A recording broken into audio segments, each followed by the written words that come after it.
Well, good morning again. For those of you who don't know me, I'm Kevin Jones. I'm the Director of Music at St. Paul's. And this forum is about sort of a recap of our choir pilgrimage, where we spent some time at Salisbury Cathedral and sang at Bath Abbey. So we've got a lot to do in a very short period of time, so I'm going to jump right in.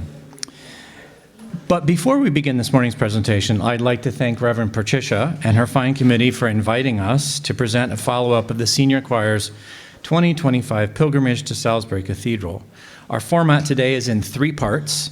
I will give a brief overview of the trip and its preparation. Then 5 travelers, or 4, will give their individual impressions of the trip. And finally, at the end, we're happy to take any questions and answers that you might have. As we look more closely at our trip, it may be helpful to define what a pilgrimage actually is. A pilgrimage is a purposeful journey undertaken by individuals or groups to a sacred place of spiritual significance. Rooted in religious and cultural traditions, pilgrimages represent acts of devotion, penance, or the pursuit of enlightenment. Historically, they have served as profound expressions of faith, allowing participants to seek divine blessings, forgiveness, or deeper connection with their beliefs. The journey itself often holds as much importance as the destination, symbolizing an inner transformation that parallels the physical travel. Pilgrims may traverse great distances, sometimes enduring hardship and discomfort, as a testament to their commitment and reverence. While traditionally associated with major world religions such as Christianity, Islam, Hinduism, and Buddhism,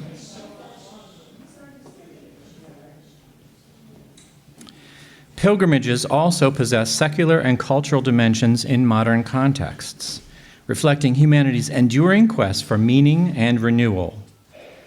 Ultimately, a pilgrimage transcends mere travel.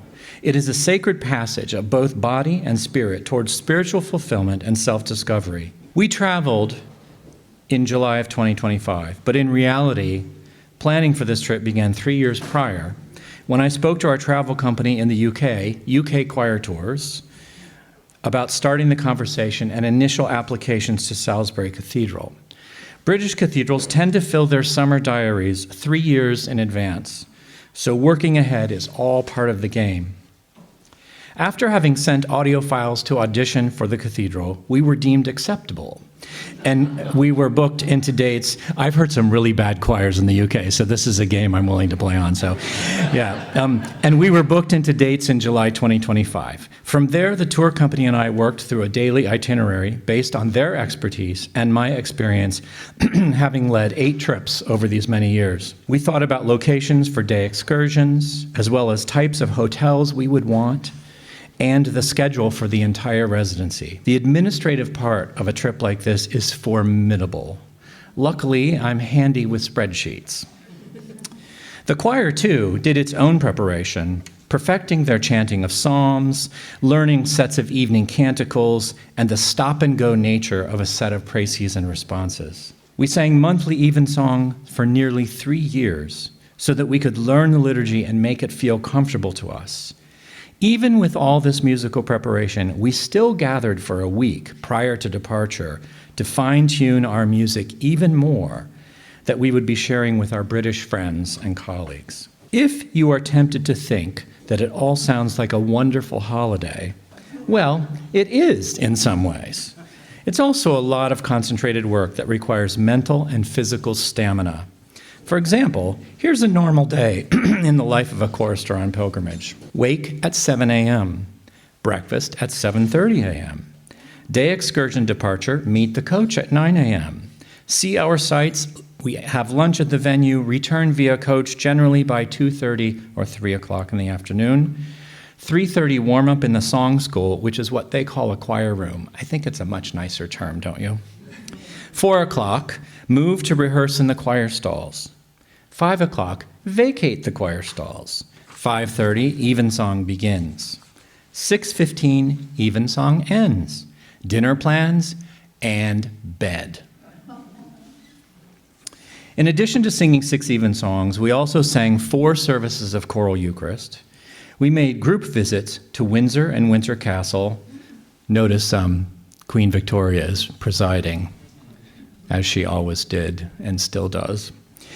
Laycock Village and Abbey, which is the birthplace of modern photography, by the way. It's where they developed the first negative. It was a 12th century abbey, and it was turned into a private home, but many of the abbey's attributes are still visible, it was quite wonderful.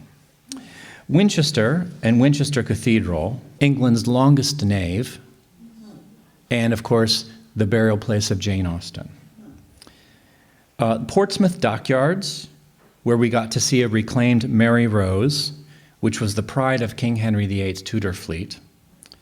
And they pulled it out of Portsmouth Harbor, in the 80s? I think the 1980s. And it's all preserved in this wonderful museum. It's absolutely incredible.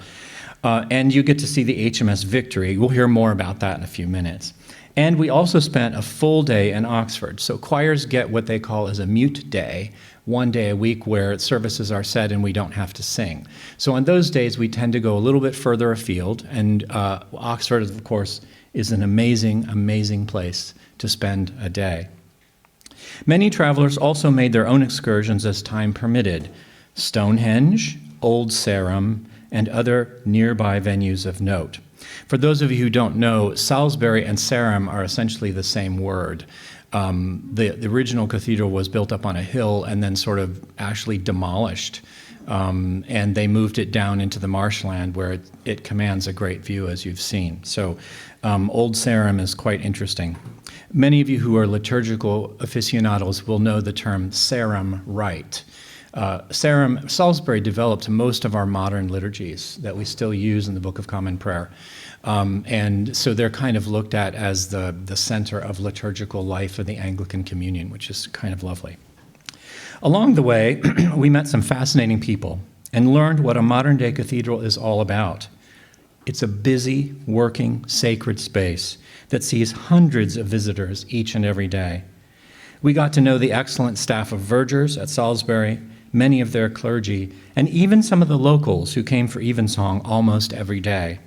It was a full immersion experience. Before I depart, however, I want to commend to you the amazing daily blog that was written by the Reverend Gregory Salmons, who is Liz Rodham's father, by the way.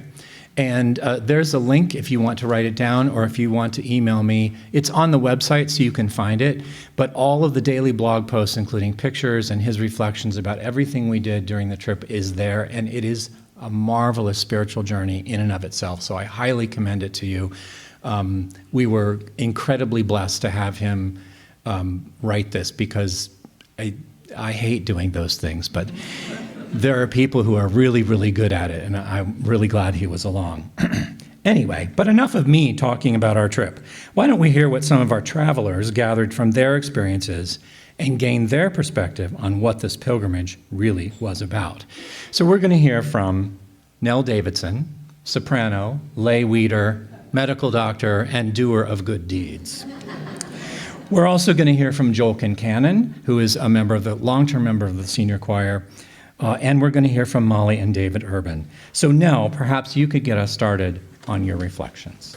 I feel like an underachiever after hearing Kevin talk, and you will see I approached the whole thing quite differently because I knew at my age in retirement I couldn't start every day, go on these tours, come back, rush into rehearsal, and then sing and concentrate as much as I needed to in order to sing. So I did it very differently, and I decided I kind of wanted to be like I lived in Salisbury, and I was a member of the community and would develop the rhythm of daily evensongs and services at the cathedral, and that was kind of my goal. And I will also say about Greg Salmons, one lovely connection I had to the past, that his late wife was a very good friend of mine in college and actually introduced me to Canterbury Club in college and masses. But I had come out of a Presbyterian childhood, and my way back to St. Paul's was very much the music and coming to be part of this. So I agree, and I just want to echo what Kevin said about it being a journey rather than a trip. One of the things we had to develop as a choir was a very long attention span, which is very true. We had 2-hour and still do have 2-hour rehearsals every Thursday night. You have to get the music all ready before you go, and you go one piece after another for the entire 2 hours, and you have to keep up your focus. And there's no like talking in between pieces and going out and doing other things. You have to keep on your game. And so, although I was a physician in life as a career, my early undergraduate major was music, and so thankfully I had that to build upon. But I had all this Anglican church music to learn, which was just a gift in and of itself. And we also had to become part of a choir this whole time, learning that we could depend on each other, that we could depend on Kevin, that whatever he chose for us to sing was something that, even though it might sound very strange when we began it, we would love singing it eventually. And if we sang it the way he told us to sing it and follow his things, we were leaders in worship, and we could evoke a certain kind of connection to what was going on. So we very much went with this notion that we were leading worship. We weren't there to perform as a choir, we were there to lead the worship. So on my many walks, this is St. Paul's, if you may recognize it. The one on the left is from the Gates Perennial Garden, and there's what's called a bug house, and there's also one in front in the welcome garden hanging there, and that's supposed to encourage local bugs to inhabit the garden. Well, the thing that's lovely is they have a bug cathedral. And because of St. Paul's, the moment I saw this thing, I knew what it was. So that was kind of fun. What else did I do? The first day I went on a walk where I saw Kelsey come in, where Kelsey had run the day before, and one of our choristers had pointed us to the run. And this is, of course, for any of you who are familiar with art and art history, kind of the view that Constable painted. And you come upon this, and it's virtually unchanged. And this is what the walks around Salisbury are like. Again, this is another view of the meadows, and my younger brother, looking at the picture on the right, said to me, "It turns out sheep may safely graze." And it tells you that I grew up in a household with a father who was an organist. This is our local quarters, but it was about 100 years ago. The White Hart, and it took me a while to get the fact that the White Hart, which is sitting up on top of the building, is what it was named for. It was a lovely, you felt like you were in England, not in a hotel that could be anywhere. So this was my room looking out, and all the ivy that was around the window and out onto the internal courtyard.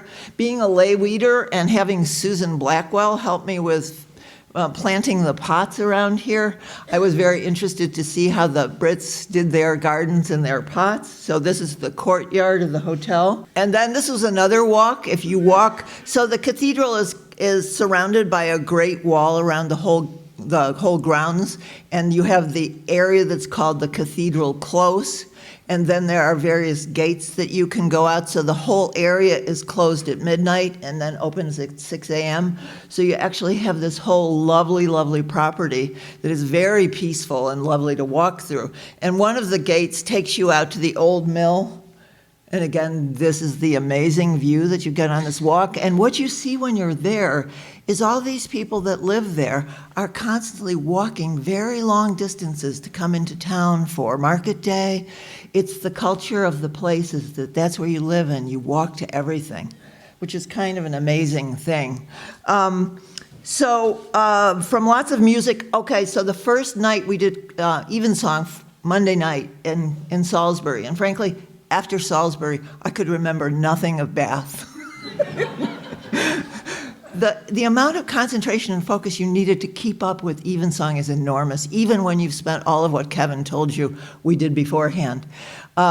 So you're in a very small, contained space where the clergy are always in these four corners. They have their seats assigned to them, and we are in the middle, and the people that are worshiping with us are with us, directly integrated into the choir area. And I remember coming out of that service feeling like, oh, so this is what Evensong is about, because you have this incredibly intimate space in a very large cathedral. And we had, I went 3 days early to adjust to the time zone and be in London for a few days, and we went to Westminster Abbey because we became students of Evensong, right? So we wanted to hear how they did it at Westminster Abbey. We wanted to see how that was done everywhere. And having all this preparation allowed you for these incredible moments. So Kevin showed you the picture of the choir. The Father Willis organ was up above me, just right here, and that was Todd Wilson playing. We took Todd Wilson with us. We could never have done a lot of the music if it was not Todd and Kevin working together. It was kind of an amazing thing.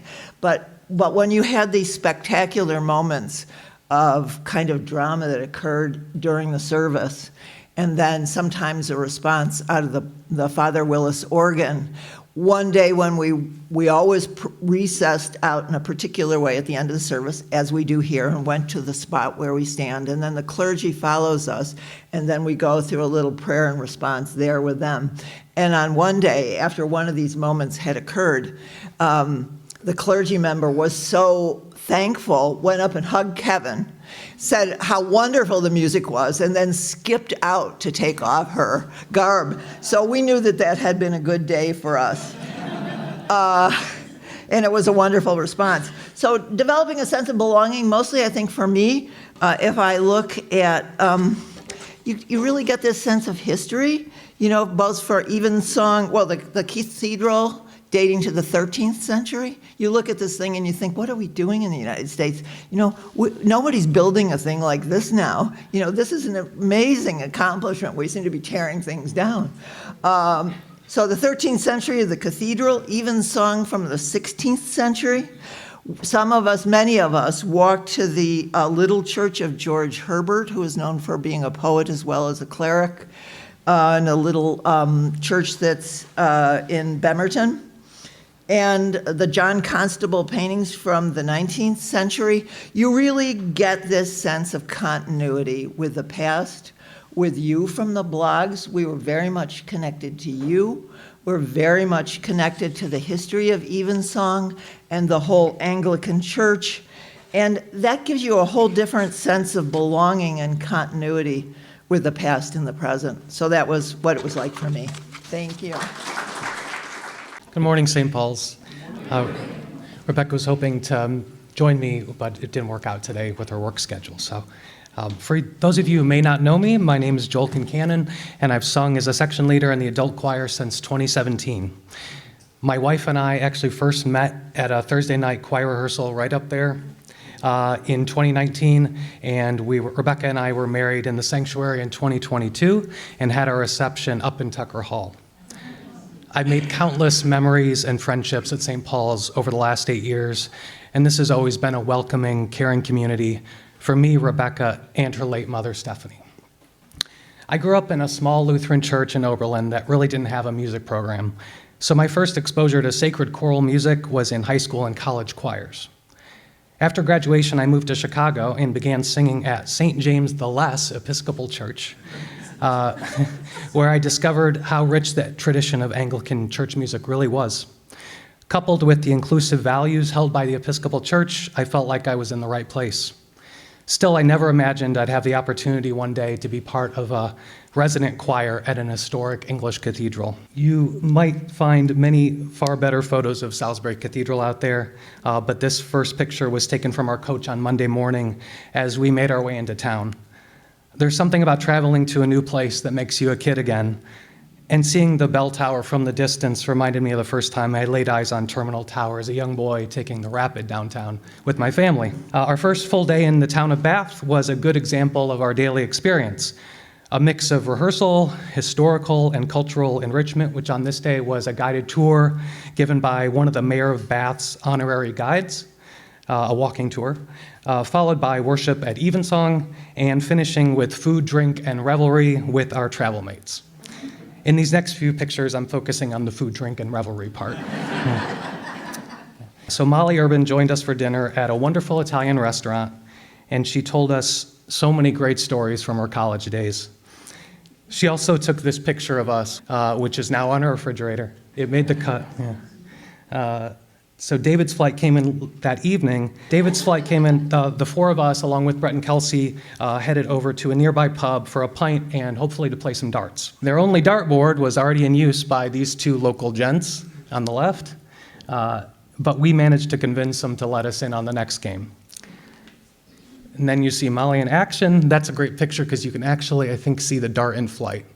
I'm not sure if it was a bullseye, but I think it was, right? Yeah. So one of the best parts of the trip for me, was meeting and talking with locals and finding things in common, like dogs. Dogs were allowed everywhere, even in the part of the cathedral where they kept one of the 4 surviving Magna Carta documents. They let the dogs right in there. Yeah. And here's another picture of a dog I met. Yeah, that's a bar dog. This dog I met after getting a bit lost on a solo walk in those meadows outside Harnham, which Nell showed you. My phone wasn't helping me get on the right path. So the owner of this good boy helped me get back into town. Wednesday after Evensong, Rebecca and I, along with Jamie, Kevin Kubik, Brett and Kelsey, formed a team for trivia night, which they called Pub Quiz, at a pub down the street from the hotel. I admired the low-tech way in which they conducted the game. At the trivia nights we've gone to at a few of the bars up on Lee Road, the answering of questions and tallying of points is all done electronically. There's loud music, the quizmaster uses a microphone. In Salisbury, our quizmaster passed out the paper answer sheets, and she first explained that her voice was hoarse from a day of teaching kindergarten, and then she proceeded to belt out the questions unamplified from the center of the pub. Once all the questions had been asked, our quizmaster instructed us in typical school teacher fashion to trade papers with the team next to you for grading. The points were tallied, and the papers turned back in, and wouldn't you know it, we didn't come in last. Of course, the central purpose of the trip and the most meaningful part was our taking part in the centuries-long rituals of sung worship. Pictures really can't do justice to the awesomeness of Salisbury Cathedral. Having been a part of services at Trinity Cathedral downtown, I knew what it was like to sing from choir stalls, but this, as they say, was a whole nother ballgame. And the bumping stone. I just wanted to show you the bumping stone in case somebody else doesn't talk about it. I'll just read it in case you can't. When a new boy chorister joins the choir, his head is gently bumped 7 times on this stone to mark his official entry. This tradition has been handed down over the hundreds of years. Over the years, the stone is worn away. A new girl chorister is bumped on the head 7 times with a large prayer book. So here's where we spent our time between rehearsal and the start of service for that 20 minutes or so. These were moments to rest our voices and reflect. This is also where one of the clergy would lead the choir in prayer during the organ prelude and postlude. I think I have time to talk about these windows real quick. So windows that I thought were really great. One of 2 windows celebrating the foundation of the cathedral.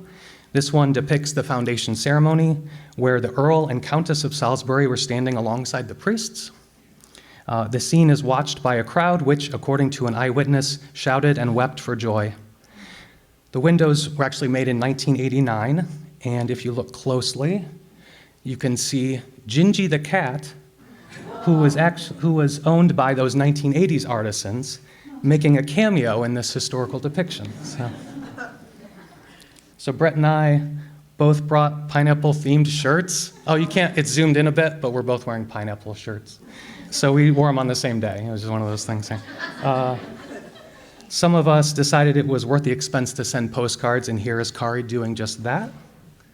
As many of you know, as Kevin alluded to, the Reverend Gregory Salmons joined us on the trip and created a wonderfully detailed and thoughtful blog for the church website, and my last 2 pictures were borrowed from there. When our flight home from London was delayed for maintenance, we tried to make the best of things. Fortunately, someone had a deck of cards, and our classic game of war recalled memories of long car trips as a kid in the days before smartphones. And finally, coming back to our theme of belonging, I can't pinpoint a specific moment in time, but by the end of our week serving in Salisbury Cathedral, it felt like we were the regulars, not tourists, and there was a certain sense of responsibility that came with that. Within the congregation at each service, there were likely many who were worshiping there for the first time, and maybe some who had never attended a choral evensong. But we'd been there all week. That wider perspective of being a small but important part of a vast tradition, it's something I hope to keep in the months and hopefully years to come here at St. Paul's. Thank you. The church's one foundation is Jesus Christ her Lord. Contrast this hymn to the fact that the foundation of Salisbury Cathedral is a bed of river-drenched gravel. Every day, an appointed layperson lifts a stone tile from the floor of the nave and uses a dipstick to check the water level. I know, isn't that crazy? If the gravel bed were to run dry, the structural integrity of this zillion-ton structure could come tumbling down. There are many metaphors here, too many to count, and most likely not ones that the myriad stonemasons, carpenters, ironmongers, and other medieval craftspeople would have considered during the construction. Yet each wet piece of gravel could well represent each person who has worshiped in the sacred space of Salisbury Cathedral, where people have worshiped every day since 1248 to the present, with the exception of the COVID pandemic quarantine. At least that's what we were told. I'm not sure that's really true. The beauty of and sense of holiness in this place inspires many, regardless of their faith tradition or lack thereof. The soaring towers and ceilings, their ornate bosses. I love the fact that that's called a boss, that little thing in the middle. Boss. The soaring towers and ceilings evoke a physical space of heaven.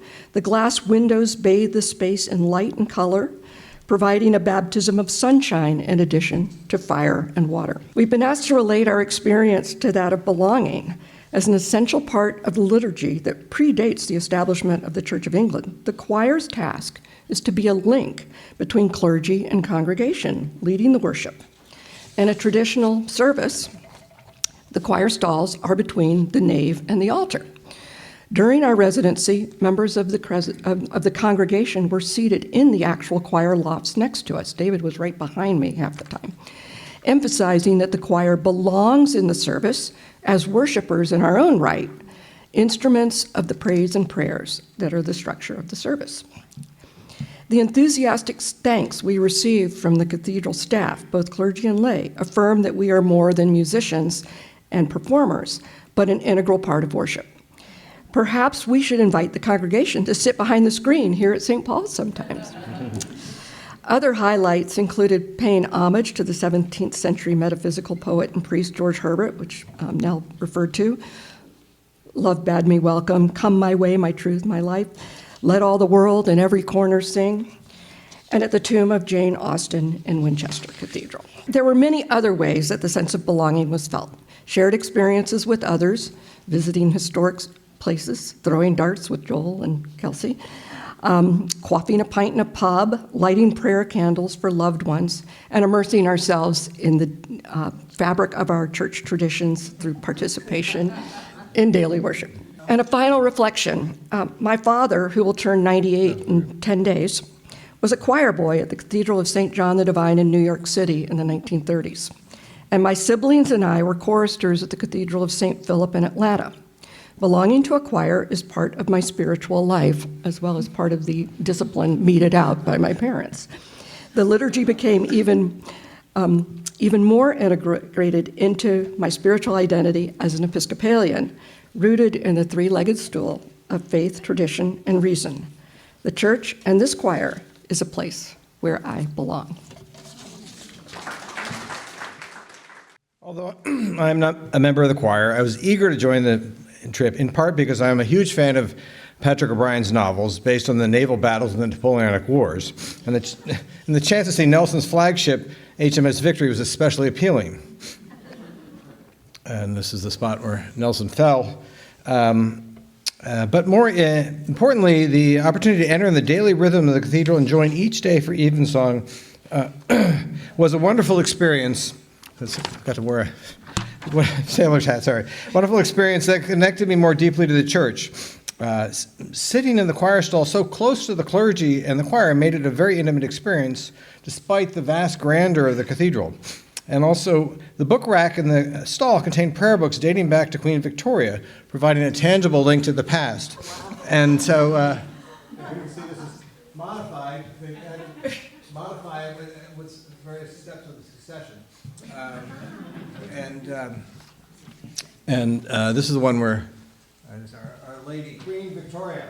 So it was lots of other parts of the prayer book were very much the same, but there's some changes. Again,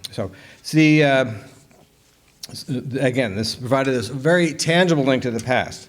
And also, as an engineer, I was fascinated by the process of solving problems, especially when these problems arise in the practical applications of daily life. Put myself back in 1228, or indeed to 1340, it seems hardly practical to build an immense stone cathedral in a floodplain and then decide 150 years later that, well, let's add a 70,000-pound tower and somehow make it all work out.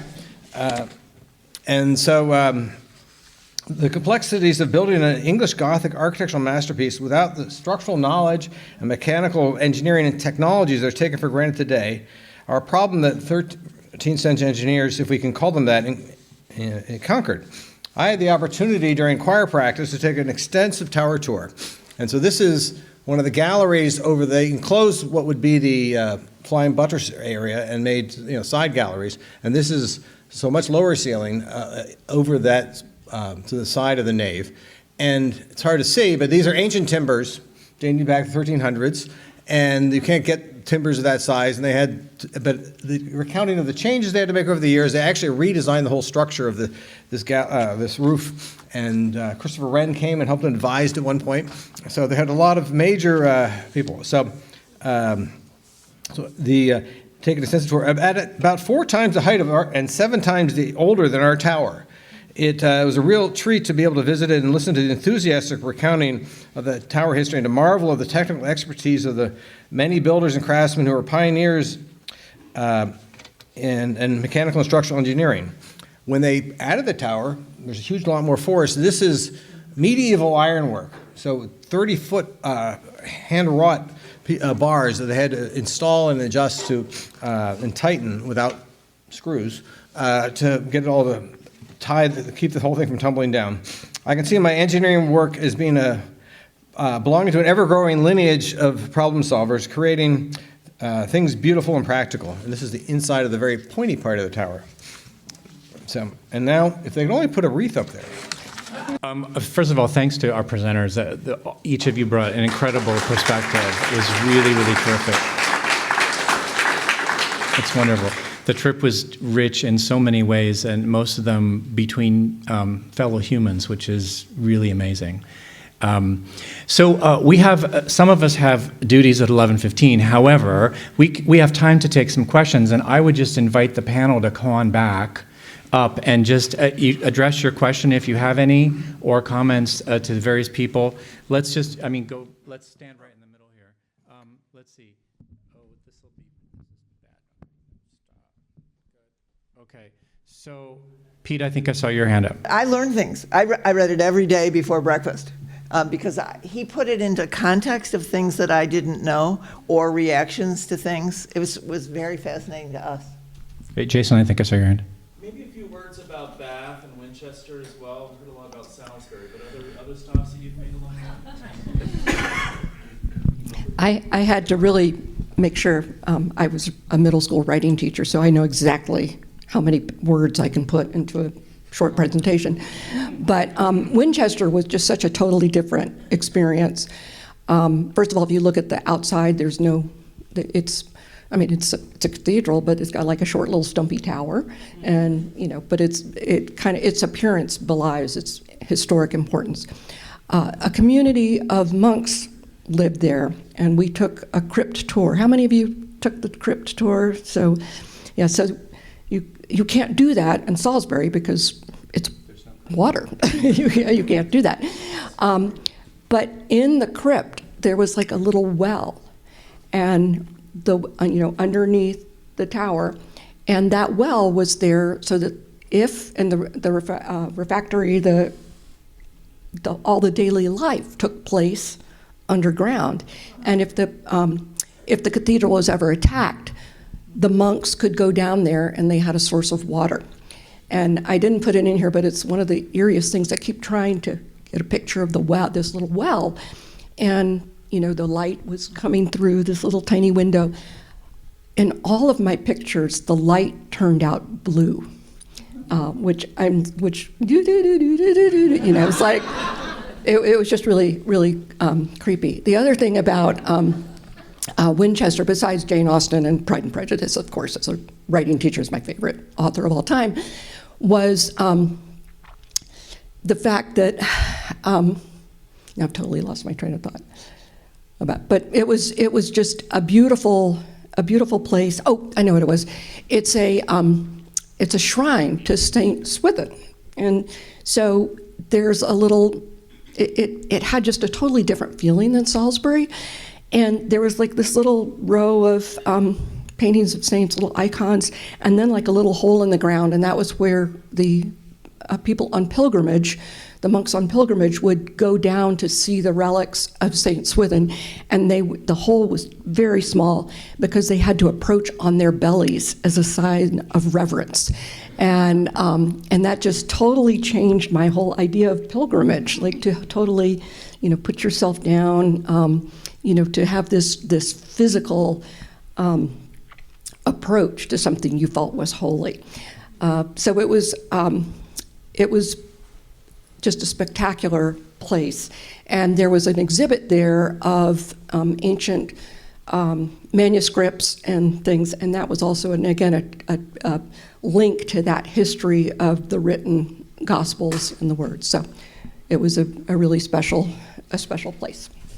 We went because we just thought it'd be great to experience this wonderful and have some connection with the people from St. Paul's. And as those looking in to the experience they had at choir, we recognize all the work they put into it and how exciting it was to be part of that and to really experience, like one of the people mentioned, how you actually are up in the choir with them and experience the whole thing and hearing that sound coming out.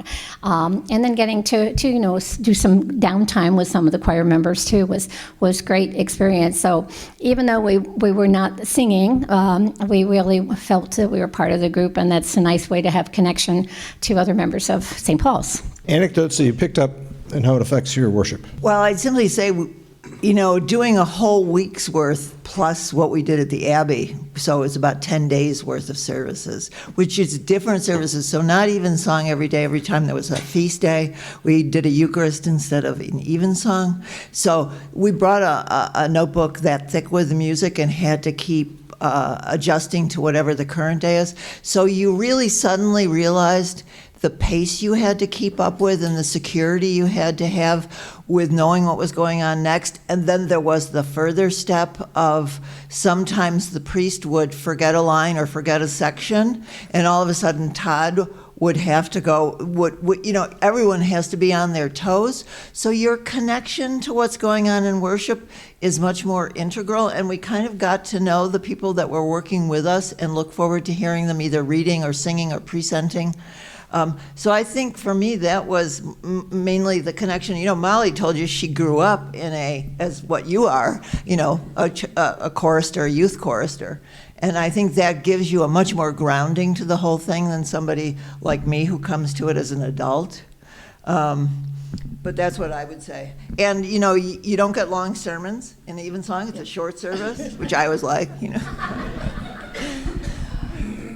And I think one of the things that, again, being part of the choir since I was 8 years old, and being told over and over again that as the choir, we are the connection between the congregation and the not just the clergy, but of the worship. We are the interpreters. We are the leaders of worship. And several people asked me, said, "Well, how many times did you perform?" And that just Zero. Like none. I mean, it was such. I mean, I had to really kind of like be kind. It's like I'm not a performer here. I am. This is worship, and that really that just sort of brought it to life in a new way. And so, again, being told this over and over again, you're leading the worship, I'm like, yeah, right, But when somebody tried to equate what we were doing with performances, it seemed weird. And we did in Winchester. There was a choir there that was performing. And they were just there to sing a concert in the middle of all the tourists and all the people there. They weren't part of a worship service. And there's nothing wrong with that at all. It was really lovely to hear them sing. They were pretty darn good. But that was a real connection. Another connection was that and I didn't have these slides, there were memorials to many of the different composers that we have sung. And Wesley, who else? Bernard Rose, I think, was at Salisbury. So in one of those, the skipping cleric who was so enthralled, I think she's the leader of the song school. And she said, "Oh, you did the Rose so beautifully. Every word, I could understand everything." And that was just so cool. I will say, for everybody and you must have seen King's College, Cambridge, the Festival of Carols. One challenge is they have these lovely, evocative, lanterns around the candles. You cannot see a thing. The music is down here. You'd either have to get down like that or bring the music up, in which case the light doesn't work. And so there are actual funny things you have to accommodate to. Not to mention, constantly. So we were lucky. One of the people who sang with us, the guy from the choir tours, was named Tom, who was one of a triplets, and as a child he had sung at Salisbury in the children's choir. So he was over in the basses singing with us. It was a wonderful thing. And he would say he was used to the balance, and one of the odd things that went on was the organ kept needing to get louder. And so he would, and louder and then louder. And so it's hard to get that balance. And at the Abbey at Bath, the organ was way down there, so it was much harder to coordinate with them. And I would say I had trouble in Bath, and I couldn't tell if it was just because it was early in the trip. Bath on the weekend in July, there's a direct train from London. It is just swarming with tourists. So even to get from our hotel over to the Abbey, I got lost for lots of different times. It took me a while to figure out where I was in Bath. I went on the trip, and it was fabulous. And I have a very regular voice. I've sung in St. Paul's Choir since I was a kid. But anyway, I got, because of all the rehearsals, I got really braver with my voice singing, which was just such a gift to me. Now, I suppose we could have done that in this country, but anyway, that happened for me. And then also, because of where we were how we were lined up, I was one of the people who had to lead the line to go, into the service and out of the service, which is really, it was an important position. And so being someone who has just, a very regular voice, this was a lot of responsibility. And it felt good to me, to have that and to participate, to belong in that way. That's all.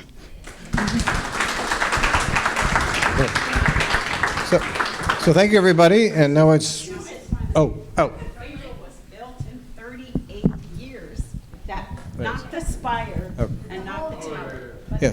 As of note, it was built very quickly, so it's very consistent in architecture. And the cool thing, whereas Winchester, actually, they built it Romanesque arches, and they said, they switched it to Gothic arches, which are much stronger, you get much more light. And so there's interesting switches, but there was less complete conversion there. So 38 years, and then they woke up and added the tower. And you see they had to actually that's the medieval bracing they had to put on to keep it from falling down. So they had to mar the exterior with ironwork to keep it from all blowing apart. And at evening, there were peregrine falcons that roost out there. And you would hear them, you'd see them swooping around and hear them keening, and it was just really a very special time.